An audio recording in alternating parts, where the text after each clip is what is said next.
Hello, everyone, and welcome to the BYU Family History Library webinar series. We're glad you could join us today. I'm Megan Smith, and I'll be your host for this webinar. If you have technical difficulties during the webinar, please use the chat box and I can address your concerns. You are welcome to use the chat box during the webinar for comments, insights, and questions. However, all questions will be addressed at the end of the presentation. Our next webinar is on December 17th with James Tanner. He will be giving a presentation about an update of the now 17 rules of genealogy. If you would like to access a previous webinar, please visit our webinar index on our website or search on our YouTube channel. All of our webinars are recorded and uploaded by the following Monday for your convenience. We also post links to recordings and other updates on our Facebook and Twitter accounts. For today's webinar, we are pleased to hear from Kathryn Grant, who will be talking about tree building with confidence, turning hints into quality profiles. Before we begin, here's a little bit about our speaker. After years on the sidelines, Kathryn began doing family history. Somewhat to her surprise, she discovered that she loved it. Her specialty is helping new family historians find success and maybe even avoid some of the mistakes she's made. Kathryn teaches Sunday classes at the BYU Library Family History Center and presents at other family history events. Her column on family history ran in the Nauvoo Times for about a year and is still available online. In addition, she's a regular contributor to the FamilySearch blog. Kathryn works as a technical writer and instructional designer with a focus on usability and process improvement. Her current work assignment includes developing training used on mobile devices.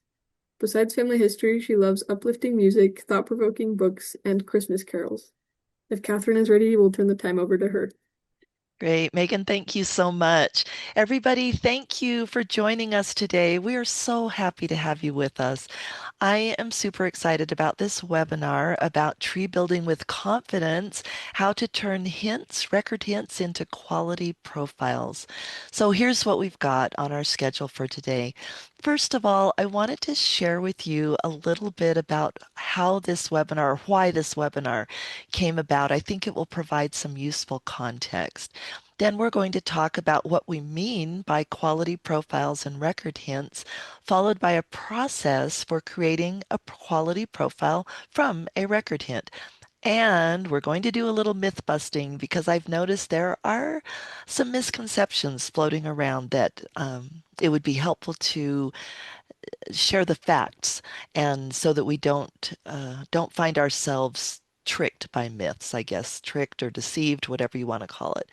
Then we're going to do a walkthrough. We're going to show two examples of building quality profiles from hints, two different scenarios. The first one is going to be more robust, more complete, and then the second one will just be really quick, illustrating a different scenario.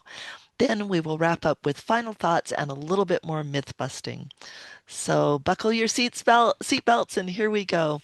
Why did this webinar come about? Well, I noticed an apparent conflict. So, FamilySearch, as you might have been noticing from Roots Tech and blog articles and new features, FamilySearch is putting a very strong emphasis on tree integrity. Some of you may have seen the wonderful Roots Tech presentation given by Robbie Parker. It's still on the Roots Tech website. If you haven't watched it, I would recommend to everybody to watch it. One thing this webinar and those other things I mentioned did for me is help me realize that FamilySearch really is committed to tree integrity, to accurate, good research, to protecting that research. So I know FamilySearch is committed to that, but I lately, maybe like you, have been finding a surprising number of new profiles in Family Tree with very little information and with few or no sources. This one that you're seeing on the screen is representative of a number that I've found just in the last few months. So let's take a look. What's troubling about this profile? Well, one thing is there is absolutely no vital information. We have no idea when this guy was born. We don't know where he was born. We don't know how long he lived. If we thought we would find information in sources, well, that's not going to work out because there aren't any. Then we take a look at his family and we see red flags right away. He is connected to a woman named Anne, no surname. She's got this PID, and then we look up here and we see that the same Anne is joined to a man by the same name, and we can tell by the PID that starts with an M that it's been in the system for decades. M's were used back in the, oh gosh, I want to say like the 1990s, maybe even a little earlier than that. So we know this record has been around for a long time, which raises the question of why this duplicate was added to Family Tree and connected to the same wife. You would think that maybe if somebody was adding this, that they would notice that they were adding somebody by the same name as a husband, and the woman already had a husband by that name. But apparently that didn't happen. So the question in my mind was, why am I seeing all these profiles with that are basically the best description we can give is low quality. So there's no vital information, no sources, conflicts, duplicates. So where are all these coming from? Well, the person that clued me into it was actually a participant in one of our online classes. And she said, these are coming from record hints. I went back and looked at some of these low quality profiles, and she was absolutely right. I noticed that most of these profiles are for a secondary person on somebody else's historical record. So, for example, there would might be a profile created for a mother on a child's christening record, and since the mother has no information on the christening record except her name, then any profile created from that is only going to have her name and her link to the child and potentially a spouse if he was listed on the record. Another example is of a father of a bride on a marriage record. So again, the father of the bride on at least English marriage records at the time period when I've been working, they don't list anything but the name. And so, or I should say, nothing is indexed but the name. Actually, they will often list an occupation. They might indicate if the father is deceased at the time of the marriage, but there's really no vital information about the father, just his name. So these profiles were getting created with almost no information. As I looked at them, I noticed other common threads. Okay, I'm repeating myself here. No vital information, and then I noticed because there was no good information on these profiles, users were coming along and adding incorrect or incomplete information that didn't match the real identity of the person. And we're going to be talking about how to figure out what that identity is. So the another thing I noticed about these profiles is they very often turned out to be duplicates. And I think a reason for that is that they were created with such sparse information that family tree duplicate matching didn't work very well on them because there was not much information to use to do duplicate matching. So I think most of us would agree that when we create a profile in Family Tree from a record hint, it really is better to create a quality profile than a low quality profile. We would want to be creating information profiles with information that don't have these types of errors. The good news is it's not as hard as it might seem, and that's the topic of our webinar today. So we're hoping to answer the question, how can I be confident that I'm using record hints to add quality profiles to Family Tree? So that brings up the next couple of questions that we want to address. For purposes of this webinar, what are we talking about when we talk about a quality profile, quote unquote? And let's get clear also what we mean by record hints. So let's address both of those. So for purposes of this class, a quality profile is one that I would describe as trustworthy. And I see four aspects to that. One is a general aspect. It just means that the profile is accurate and it's reasonably complete. It doesn't have to be exhaustive, but it should have accurate information and a good degree of information. There should be enough information for me to be able to tell who this person really is, who's the human being that this profile represents. The profile should be connected to other relatives. It should not just be a fragment in the tree with a couple of people, because fragments tend to be very error prone. They're bad merge magnets. A lot of people, especially new users, aren't familiar with how to research a fragment in order to join it correctly into a larger tree. So the fragment ends up being joined incorrectly into the wrong tree. So a quality profile will not be just a little fragment floating in the tree. It'll be connected to a larger tree. A quality profile will contain vital information. It won't be devoid of vital information. Usually that means at least a birth year and a place, and preferably more if possible. And then finally, a quality profile will have sources, at least one source for each item on the profile. Notice that this is not a recommendation that you must meet a certain number of sources.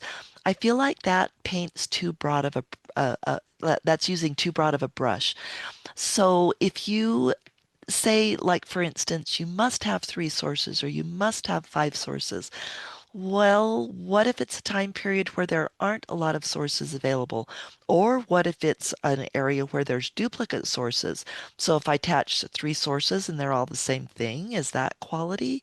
Well, you would hope that there would be more sources than just one redundant source. So I think the key is, instead of saying a certain number of sources, rather that every item on the profile should have some proof in a source. So there should be at least one source with birth information, hopefully more. There should be at least one source for the residence information that's listed, again, hopefully more, but at least one for each of those items. If you've got one source for each of those items, it's going to help paint a pretty accurate picture of that person. So that's what we mean by quality profile, again, for purposes of this class. Now, how about record hints? Oh, you guys, we are living in such an amazing age. I remember back in the 70s and 80s where the way you found people was to go to a microfilm, or maybe to write away to a courthouse. It could be across the ocean, and you'd have to wait for weeks, maybe months, to get information.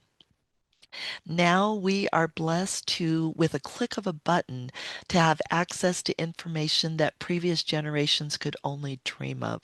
So where do we find, well, first of all, what are record hints for purposes of this webinar, and where do we find them? There's a surprising number of places. So for purposes of this webinar, we are going to call a record hint a suggestion for people to add to family tree based on some kind of historical record. And here are some places where we can find these record hints. They can be found in a number of places. So the first one that's probably going to be top of mind for most of us is that FamilySearch puts record hints right on the profile page. Here's an example. I'm on the profile page of Benjamin Hackney, and as I look under Research Help, I see these items with a blue icon, a blue document icon. Each of these is a record hint that most likely pertains to this person based on the information that has already been entered. So here's a hint for the 1901 census. It's for Benjamin. Obviously, he's already in the tree, but look what happens when we click this hint. It opens up into Source Linker. It shows that it can be attached to dad, Benjamin, to mom, to 2 of the siblings, but it is also showing a sibling that is not yet potentially in family tree. So this is how record hints on the profile page can help us find people to add. Another amazingly wonderful source that FamilySearch has rolled out pretty recently is AI hints. So these have to be enabled in FamilySearch Labs. If you're not familiar with that, I'll be showing how to get to that in just a second. But once you've enabled AI hints, they show up in two places. One is that they show up on your home page. So if you click the Family Search logo, when you go to familysearch.org, you'll go to the home page and it'll have a bunch of widgets on it. One of them, again, if you've enabled it, will be this AI research assistant. And I've got to tell you, I have had really good luck with these hints. Oftentimes, not only am I able to add the person that they mention, this possible spouse or this possible parent, but once I get in there, it snowballs in the best way. I find more parents, I find more siblings, I find additional spouses. And sometimes I've been able to find dozens of names based on just this starting hint as I keep researching and looking at additional hints. If you enable AI hints from labs, they also show up on the profile page. But in the interest of full disclosure and being honest, not criticism, these hints have not been very accurate. In fact, I'm not sure if I've ever gotten an accurate hint here yet. And so let me give an example. So you've got some pre-written questions that you can ask the AI research assistant. So I asked, who is George, or excuse me, here we go. Who was George Gash married to? It came back with a census record, which on the surface looked pretty good. And I've had the same thing happen multiple times. Then I looked at the census record, and guess how old George was when Family Search was telling me they thought they'd found his wife? He was 5. He was not married. And the person that they claimed was his wife was actually his mom. So, and Family Search says this is a work in progress. There's a little note down here. AI can make mistakes. Please double check. So, I just wanted to mention, and your mileage may vary on this, just my own personal experience has been.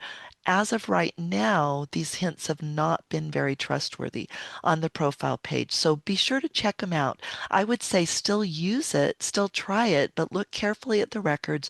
Great thing about Family Search is they want feedback on this. And every time after you ask it a question and it gives you an answer, you have the opportunity to give it a thumbs up or a thumbs down. If you give it a thumbs down, you can say why you gave it a thumbs down. So in this case, I said, because I asked for George's wife and it told me that his mother was his wife. So Family Search will use that feedback to improve these hints. So I expect them to keep getting better and better. For now, though, you really do need to be doing careful checking when you use hints on the profile page from this chat research assistant. How do you enable hints? Visit Family Search Labs. So that's familysearch.org/labs. When you do that, you get taken to this page of what they call experiments. What experiments are, they are features that are not released to the general public yet, but which you can enable so that you can try them out and give feedback. If you haven't already enabled the research assistant, here's how you do it. Just look for this tile that says Grow Your Tree with AI Research Assistant, then look for the Try It button, click that, and it will turn on AI Research Hints. Then you will see them on the home page and on the profile page. Another place that Family Search has started doing just fairly recently is putting what they call, what I've heard them called tree extending hints or golden hints. They go by various names, but they will kind of look like this. So you'll see some like a dotted outline of a potential place to add somebody in Family Tree, and it will always be to somebody who already exists in Family Tree. The trouble is, what I've noticed with this, and again, work in progress, right? So this is just in the interest of giving you a heads up. It's not to be critical. Look at the information that I will be adding if I add this dad. Name, sex. That's it. Family Search is not going to be able to do very good duplicate checking based on that information. So I am really leery of adding hints from here. I'll always research them first, and many times I've found that the person is already in family tree once I find more information so that I can look for the duplicate. And we'll be giving an illustration of how to do that, how to find more information so that you can tell if this suggested person really needs to be added to the tree or if by chance they're already in the tree.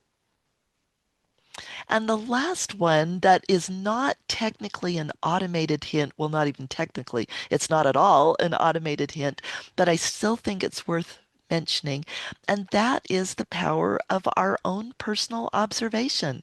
So, as an example, the other day I was looking at a census record for Charles Gash. Poor guy has an indexing error, but somebody corrected it here. The image really does say Gash. I'm very confident that's the correct name. So far, I had not found any additional information beyond him and his birth family, but lo and behold, in this census, he's got a wife named Ada. He's got a son named Colin. Pretty exciting because in Family Tree, neither of those people are apparently there. So, based on my personal observation, I can try to add these people to Family Tree. Okay, so again, we look at those places where we can get possible hints. Our question is when we get one of these hints or see one of these hints, especially if it's for someone with very little information, how can we use that to create a quality profile? Not a profile without vitals, not a profile without sources, or just one source that doesn't provide much helpful information.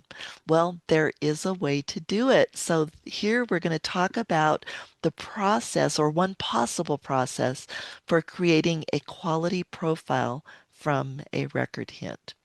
So this is the process. It starts when we see someone on a historical record, however that may be, from any of those hint methods we talked about or personal observation. We see this person on a historical record and they don't look like they're in Family Tree. So then we want to evaluate the information about the person on the record. Let's use the example of the father of the bride on an English marriage record. So usually what is indexed is just the dad's name. That's it. No vital information, and indeed there is no vital information on the marriage record, at least in the 1800s and early 1900s. Well, then how do we find more information? One way is to open up the image and look at the information that hasn't been indexed, such as the occupation. That occupation could help us find out more information about him in other records. If it matches, if the occupations match, say in a census, and this marriage record and the family members are the same, then we've got more information about him. So we look and see what we've got. We look and see what we need. Usually we're at least going to want to find birth information. So we look for other sources. As an example, to continue that example of father of the bride, let's say that in the marriage record, actually we could use that example of Edward and Annis that we looked at earlier. So let's say that we find Edward and Annis in the census right before the marriage, like maybe within 2 or 3 years before the marriage. Let's say that in that census, the occupation of Edward matches the occupation on the marriage record, that Annis is there, her name's correct, her birth year is correct, all the information matches up. So we're very confident that that census is for the same people. Well, guess what? In that census, it's going to give Edward's approximate birth year and his birthplace. And then I would just kind of cross check that with a few more censuses for Edward, make sure it's consistent. And as long as it is, then we say, okay, great. We now have his birth information, which we can use to create a quality profile. So then we use that information to try creating the profile. The reason I say try is that FamilySearch looks for duplicates every time we try to add somebody. So we try to add them and the duplicate search is run. If they find somebody, or well, let me go here. If they find the person already in Family Tree, then we don't have to create a new profile. We just attach the existing one. But if no duplicate is found, then we create the new profile. And then once we've created that profile with basic information, including good birth information, then we can use that to find additional information and sources to really build out that profile to something that is high quality. Again, I need to be really clear here. I'm not talking about many hours or weeks of research. We have so much information at our fingertips with today's modern technology. So really within a matter of maybe 20 minutes, half an hour or so, you can find a lot of information on a person to build out a quality profile. Now, this question I know from participating in social media groups about family history, this question is always going to come up. Why do we care about building out the profile? Why not just add the low quality profile, hope that some hints come up, or hope that somebody else is going to clean it up later? Well, I'm going to share three good reasons. There are probably more, but I think these are three good reasons not to just stop with adding a low quality profile. For one thing, it creates duplicate work. So if I just pop in, I click create from the record hint and it's only got a name and the sex and there's no other information, then I might know the context of that family and I'm in the best position to build out that profile. But the next person who stumbles on it doesn't have that context or doesn't have that background that I had from my research. So then they've got to repeat the work that I already did. Often, as I mentioned, these types of hints with sparse information create duplicates because Family Search matching doesn't have enough information to find the duplicates that are already in the system. And then finally, again, my experience is that these sparse, low quality records absolutely invite bad merges and wrong relationships, especially for new users. So new users, we want them to be working in the tree. We want them to learn. We want them to have a good experience. So how kind is it to leave a low quality record that they have to deal with that they don't have the skills or the background to work on? And so a lot of times with the best of intentions, they'll jump to a conclusion. They'll say, well, this record says Sarah Bescaby, and I was looking for Sarah Bescaby, and it's the only one I found, so I guess it must be the same person.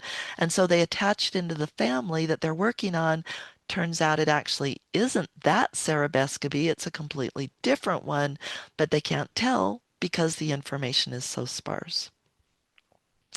Low quality profiles really don't save time. They actually cause more work to other people in the long run. On the other hand, high quality profiles save time and they help prevent errors. So that's why I think it's a good idea not just to add a low quality profile and especially just to leave it sitting there in the tree without additional information. But another consideration about adding a low quality profile, oh goodness, it just went out of my mind, you guys. I had it in my head and it's gone. Hopefully it'll come back. And if it does, I will say it. And if not, maybe I can put it in the chat for this video in the comments on the YouTube video. Let me just think here for a minute. What else was I going to say about this? Low quality profiles. Oh, I do remember. Okay, one of the objections that I've seen online, people will say, I add the profile just the way it is with just a name and the sex and, possibly a link to another person like the daughter in the marriage record. Family Search is going to give me hints, and then I can just attach those hints and use those to build out the profile. That may be true.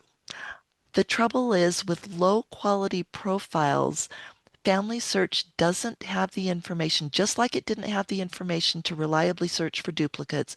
On low quality profiles, it also doesn't have the information to reliably search for record hints. So if we give Family Search lousy information, it could give us back incorrect record hints. For an example, how many John Smiths do you think have ever been in the world? Like millions. And so if we're working on a John Smith and we give Family Search poor quality information and we think that it can hone in on the right John Smith, probably not. That's not how Family Search works. It's not how computers work. We need to give them good information so that they can give us the answers that we want. So what I've noticed sometimes, and this is another problem with low quality profiles, is that users will say, well, there's no birth information on this, so I'm going to just guess the birth information, a birth year and a birthplace based on the marriage record. I'm going to guess that he's 20 years older than the bride and that he was probably born in the same place as the bride. And so they put that information in. Then they get a record hint and they go, aha, this must be right. But the thing is, let's go to our example of John Smith. If that's for John Smith and I put in bogus birth information, but there is a John Smith that matches that information, I'm going to get hints for a totally different John Smith. Does that make sense? So in our example, let's say that his daughter was married in 1850. So I conclude that John Smith was born in 20 years earlier in 1830. But let's say that the daughter on the marriage is his last child of 9 and that this guy was actually born in 1790. And he wasn't born the same place as his daughter. He was born in Scotland. He wasn't born in England at all, and he emigrated. Well, then I've totally put random wrong information as a guess that doesn't match the real person. And is it going to bring up real record hints? No, it's going to bring up record hints for a different John Smith that match my guess. So that's another reason that we don't want to leave it blank to confuse other people, or we don't want to just make random guesses when we don't really have a good reason for those guesses other than speculation. I hope that makes sense. If it doesn't, please put a comment in the chat and we'll address the questions at the end. Okay, let's go ahead and move on. We're going to do a little bit of myth busting. A myth that has been prevalent, unfortunately, for years is that most people can't or don't want to put information into don't want to put effort, excuse me, into researching a hint. People will only contribute to Family Tree if we make it super easy. That does not match my experience. What I've found in working with many beginners over about the last 25 years is that most people want to build an accurate family tree, and not only that, they're willing and eager to learn. As a longtime teacher, I have to admit that this assumption really, really bothers me because it's assuming the worst of people. It's assuming that people are either lazy or unmotivated or maybe too dumb to learn, that they can't learn how to even do simple research. And this is often used as a justification for dumbing down family history and not giving people the skills that they need to really be successful. And again, as a teacher, that breaks my heart because it's as teachers, we ought to be encouraging people, teaching them to build their skills and telling them that they can do it and that they can be motivated, they can be successful. So I want to debunk that myth, hopefully for once and for all. I hope that we never believe that most people can't or don't want to put the effort in to building an accurate tree. I have, to be honest, run across people who don't want to, and that's fine. That's their choice, but they are the exception. They aren't the majority in my experience. Okay, let's do our walkthrough of creating a quality profile from a hint, but I need a drink of water here just a sec.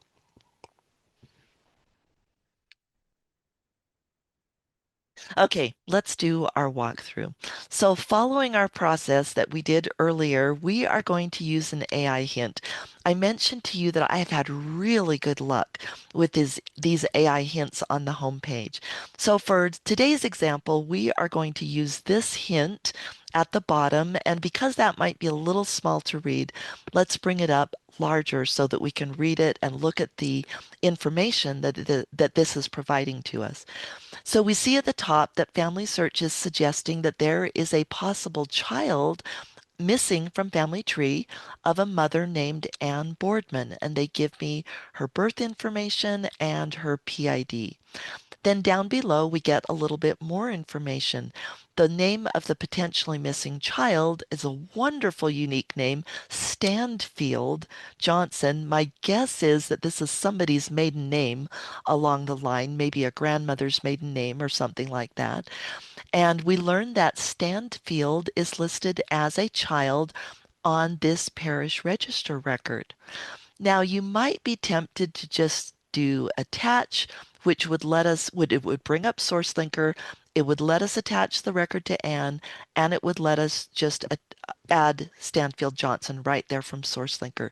But for purposes of building a quality profile, let's not do it that way. Instead, let's start by getting familiar with the family.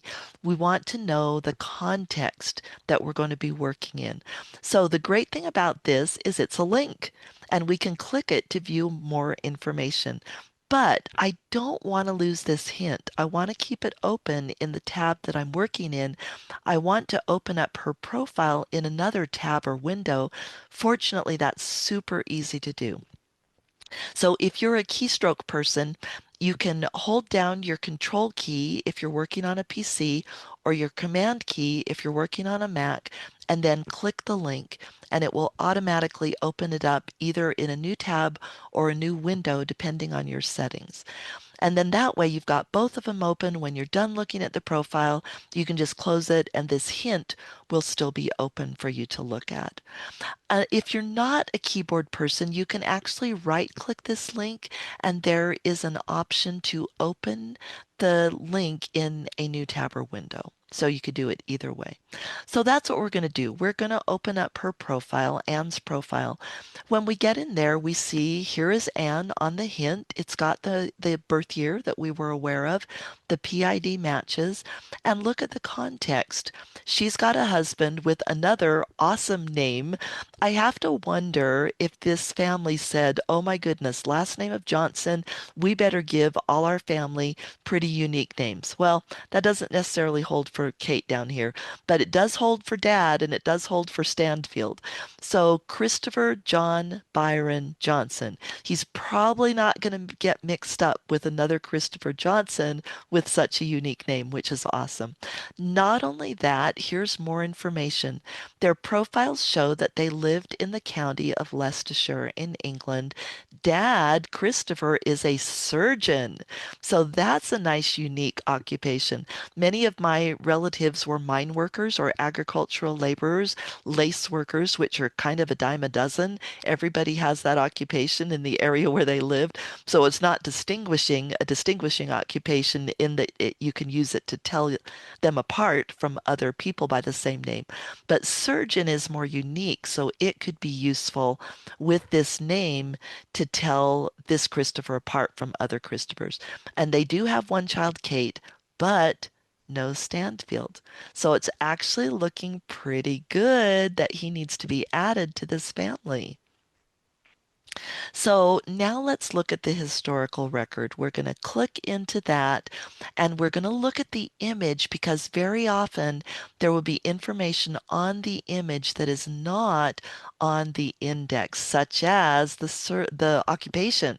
So the occupation was not indexed, but when I opened it up, let's look at the information. Look, he was christened on New Year's Eve. How cool is that? So his family is celebrating his christening on the last day of the year. He's got his Christian name of Standfield. very clearly written. If we wondered if that was really, like, it's very unusual name, is that really Stanfield? In fact, one time I saw it misindexed as Stansfield, but all the other sources says Stanfield. And so we're very confident that that's the correct name. We've got Christopher John Byron here, and he is a surgeon. So this is additional proof that we've got the right family to add Stanfield into. And just for grins, since I'm working in England, I went to civil birth registrations. Now, if you're not working in England, of course, this exact record will not apply, but the principle still applies that you could look for additional sources, additional confirming information about this person that you're considering adding. This civil birth registration shows the right name, the name I'm expecting, Stanfield Johnson.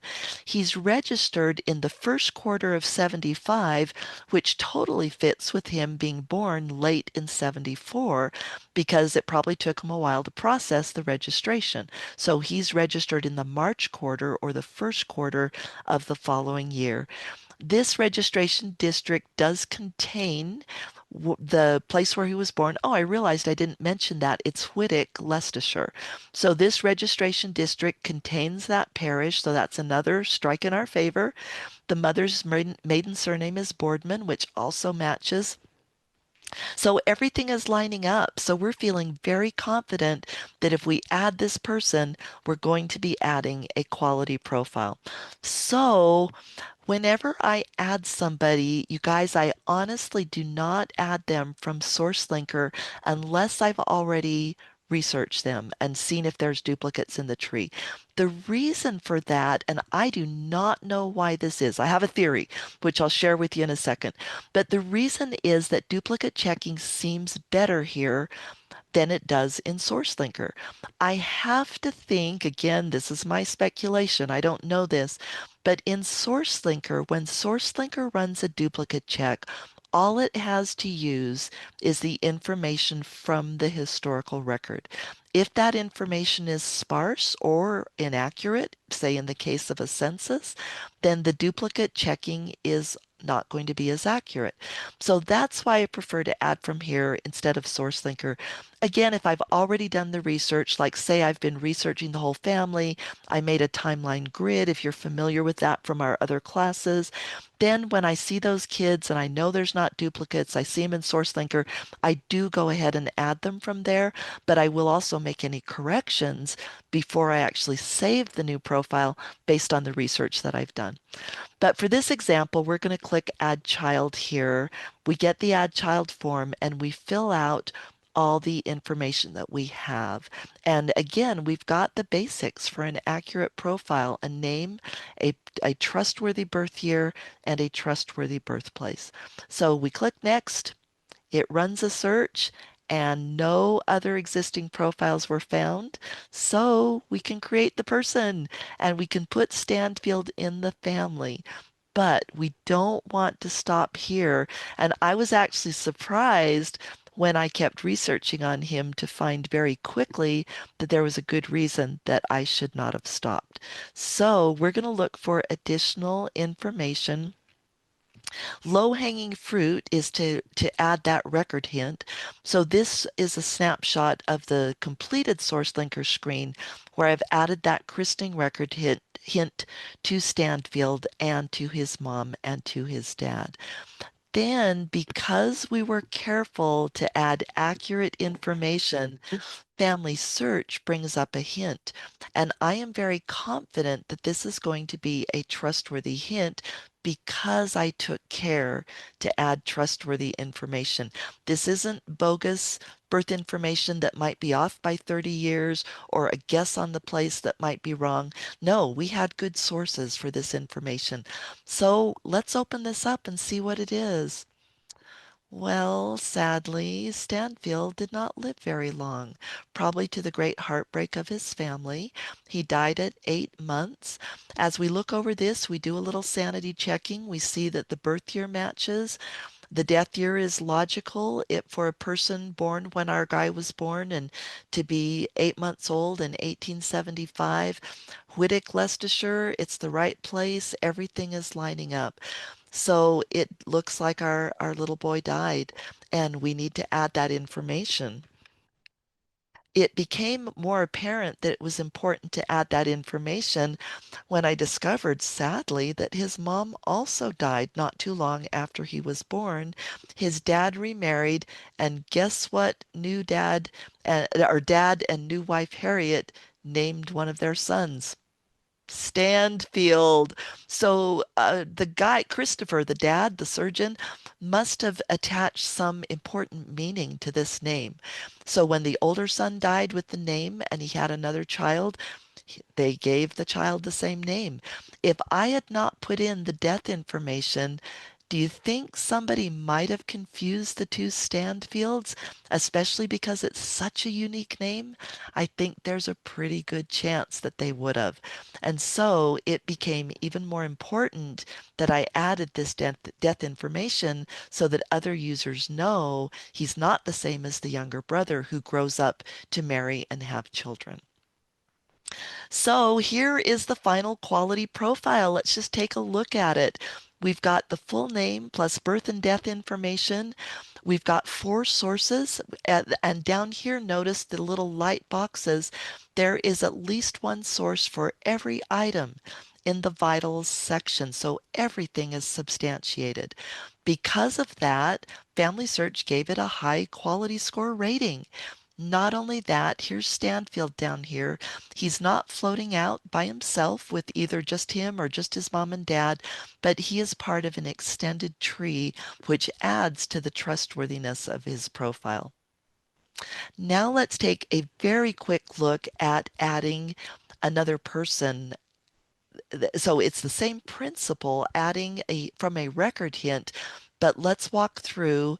Well, I won't give you a spoiler. Let's walk through and see what happens. So I am on the record. I had been researching Frank Brierly, and I found him in the census with his wife Emily and with a couple of kids, and they were not in Family Tree, or at least apparently not in Family Tree. So just for grins, I did what I told you I normally would not do, and I actually didn't complete it, but I clicked add for Emily just to see if there would be a duplicate come up, and there wasn't. Well, I can tell you why that probably is, and you've probably guessed it as well. One thing is, this is her married surname. So duplicate checking would not know what maiden surname to look under. Then there's also an error on the birthplace. It's a very minor error. It's just got an extra E on the end, but FamilySearch could not standardize this. So that makes me wonder how good the duplicate checking was for the birthplace. In any event, no duplicate was found. But I went back and followed our process using what I knew to discover what I didn't know, and a few minutes, it didn't even take very long, showed that Emily's maiden surname is Gash because it shows up on her marriage record and on her children's birth registration. With that information and with her birth information from that census where I had considered adding her, had looked at adding her, I used that to find that there she was already in the system. So in this case, I don't need to add the information, or excuse me, I don't need to create a new profile. Instead, I just connect the profile. So I do a search for Emily. I clicked add spouse. I put in Emily's PID and added her to Frank. The great thing about this is she came with a family.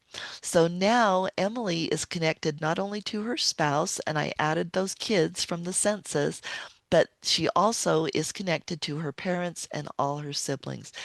If I had just added that profile from SourceLinker with no additional research, I would have created a duplicate with a wrong surname, FamilySearch probably never would have found Gash, or not until someone did additional research, and the duplicate would not have been connected to Emily's parents and siblings. So this is just a great example of how a little bit of research ahead of time can help you either create that quality profile or find the profile that's already in Family Tree so that you can attach it. Okay, here are some final thoughts today and a little bit more myth busting. Another myth that I have heard people say is, oh my goodness, I just found this person. I know I'm going to be creating a low quality profile, but if I don't add them now, nobody's ever going to find them. This is their only chance. The thing is, nowadays, that isn't true. That may have been more true in the early days of Family Search, where we didn't have as many people using the system, and there weren't as many good records, and there weren't as many people in the tree. And so, yeah, maybe the chances were a lot slimmer that the person would be found again.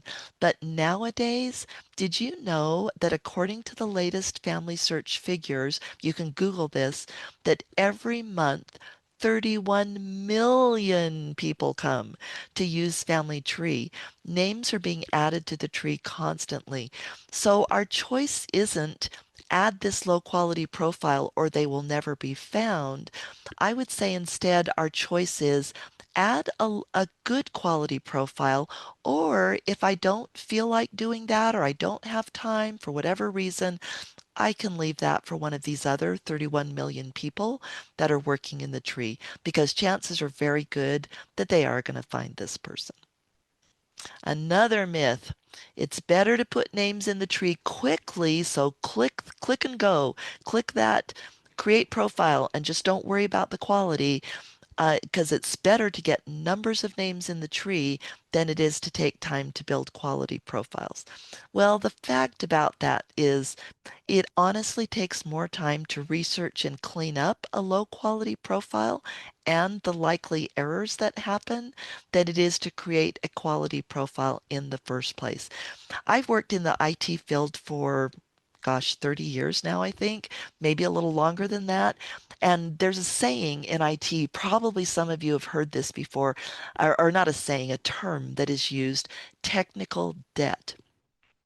What that means is that we can do shortcuts at the time, but if we do, we incur debt in time, effort, and money, because taking shortcuts up front almost always takes more time, takes more effort, and costs more money than if we had done it correctly up front, or if we'd done a quality job up front. It's just, I don't know, it's probably some kind of Murphy's Law or something, that it's easier to do something correctly in the beginning than it is to come back to it weeks or months or whatever later and then try and clean up any problems and put in the quality that should have been put in at the very beginning. So the reality, you guys, oh, I need to apologize about this. Okay, this is a very text heavy slide, and I don't like text heavy slides because I think they can be boring. But I tried to make this into an interesting diagram and there was just too much text. So we're going to walk through it and I hope it will be valuable. Megan is going to put a link to this item in the chat so that you can look at it if you would like to. I can't display it because of copyright restrictions, but it is very relevant to what we're talking about. So, going along with more myth busting, the reality is that people who add low quality profiles often take for granted that somebody else will come along and add the missing information sources and relationships, that they're going to supply whatever was missing and that it's all going to be perfect and beautiful. This cartoon explains that mindset, so I will describe it for those of you who aren't looking at it right now. It's by a guy named Sidney Harris, and all his cartoons are wonderful. They're just so funny. So, in this cartoon, you see two old professors standing in front of an old fashioned blackboard. One of the professors has written an equation. on the blackboard. And the left half of the equation, very complicated. The right half of the equation, or I should say the third, the left third of the equation is very complicated. The right third is very complicated. But in the middle, the professor has written, then a miracle occurs. And the other professor who is looking at his work says, I think you might need a little more detail here on step two. And so this is the same mindset that we put in a low quality profile and we think, well, in the future, a miracle will occur and somebody will find this and they will just make it perfect. The thing is, in my experience, after working in family search systems since what, about 1999 when new.familysearch.org was rolled out, this is absolutely a misconception. It does happen. Sometimes a good user, a skilled user will come along and they will complete that complete the quality information. But in my experience, for the most part, it just doesn't happen. There's not some master plan where people are systematically going to clean up poor quality profiles. We don't control who finds the information and whether they will even understand how to find additional information or how to tell if that profile is the same as somebody else they're looking at. We have to accept the reality that Family Tree is a shared tree and that users of all levels are collaborating. And so we want to give other users the best possible chance of succeeding in the tree and not just throw low quality information out there that they may come across. So since the goal of Family Tree is to build an accurate tree of the human family, someone eventually will have to clean up that incomplete and inaccurate information. And it becomes a lot harder, again, if we've incurred technical debt and bad merges have been done or wrong relationships have been created. Family Search is trying hard to improve tree integrity. So when we add high quality profiles, we're helping to improve tree integrity as well, instead of contributing to the problem. Quality wins. Since we're building a tree of humankind, why not add quality information? Investing time and effort upfront pays big dividends. So, that being said, we're going to end with a question and an answer. I know that some people will ask this question. Do I have to follow this process? I really don't want to. I don't want to spend time building out these profiles from record hints. I really do just want to click and go. Do I have to do what you said in this webinar today? No, you absolutely don't have to do what I talked about today. I'm not the Family Search Police. We've been talking about best practices, not mandatory rules. But my hope for this webinar is that to show you that by following this process, you can be confident that you're adding quality information to Family Tree. You don't have to wonder. And you can also be aware of probable consequences of adding profiles with sparse information.